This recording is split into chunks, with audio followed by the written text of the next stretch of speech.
everyone, my name is Tori and I am back again with another BGR sneak peek. Today I am so excited to talk to you about a brand new game called Lockup from Thunderworks Games. This game is for 1 to 5 players and it takes about 60 to 90 minutes to play depending on your player count. In this game, you and your fellow opponents find yourselves locked away in prison because in this game, you're playing as the bad guys. Each player will choose one crew to take control of. You could choose from various crews such as the goblins, the bugbears, the insectoids, and more. Once you've chosen your crew, it is your job to gain the most reputation points and let everyone around know that you are top dog. You gain reputation points by placing your crew tokens on various locations around the board to gather resources. With those resources, you can then bribe goons to join your crew or maybe even build cool contraband items. You can also gain reputation points by completing various objective cards. The player at the end of the game who has the most reputation points will be the winner.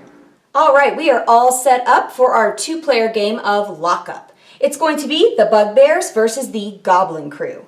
Each player has their own player screen that will keep their crew tokens hidden from their opponent. And at the beginning of the game, we drew 3 unique objective cards, and these cards will be different every time you play the game. Put these over here. At the top of the board, we have our resources right here, and some tokens we'll be using throughout the game. We've got our goon cards on the board, and our contraband items. All right, let's go ahead and get started. Each round has 3 phases. The first phase is called the roll call phase. During this phase, players will be placing their crew tokens on various locations around the board. Our bugbears are the starting player, so they're going to go ahead and place a number 3 token on this location. Next is the goblin player, and they're going to place a number 4 token here as well. So when resolving who would receive a reward at a location, it is the player with the higher number crew token that would collect the reward. So in this case, the goblins would beat the bugbears, but we'll resolve that later. Back to the bugbear player, and they're going to place a number 2 token and a face down token. In Lockup, each player is allowed to place 2 of their 6 crew tokens face down, so it adds a little mystery there.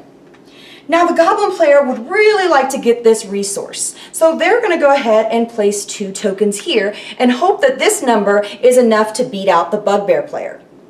Players are going to continue placing their crew tokens until they run out of crew tokens or they choose not to place any more.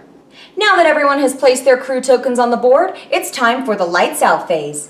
During this phase, we'll be determining who gets what, and we'll resolve each location in order. All right, we start with the exercise yard, and the goblin player is going to take 1 strength token, and that will increase the strength of their enforcer, and they're also going to take the starting player marker. Okay, moving on to the sewers, we're going to flip this over to reveal a number 5 token. Now each player has multiple crew tokens at this location. So to determine who will get the first reward, players are going to add up the numbers on each of their crew tokens together to create their crew's total strength. So in this case, the goblins have a total strength of 5, whereas the bugbear players have a total strength of 7. So they're going to beat out the goblin players and take 3 scrap tokens, and the goblins get 1. Now because the bugbears have the higher strength, they're also forced to take this suspicion marker. I'll explain what suspicion does in the final phase. All right, so here goblin players are going to take 3 potion, bugbears get 1, and the goblins take this. And moving on here, that is not going to be enough to beat out the bugbears, so they're going to take 2 ore. Now, in this case, the goblin player does not receive anything. If you're ever at a location and you do not receive anything, you become a straggler and go to the library. We'll resolve this location last. Okay, so here bugbears get to choose 1 resource of their choice. We're going to take gold. And the goblin players are here at the chow hall. The chow hall is where you can hire goons to join your crew. So the goblin player is going to pay 4 resources to hire 2 goons. And they're going to take both of these cultists. Goon cards give you additional victory points at the end of the game. All right, moving on to the cell block. The bugbear player is here, and this is where you can build contraband items. So the bugbear player is going to pay 1 scrap, 1 ore, and 1 gold to create this vertiblade item. And here you can see the total cost that it is to create.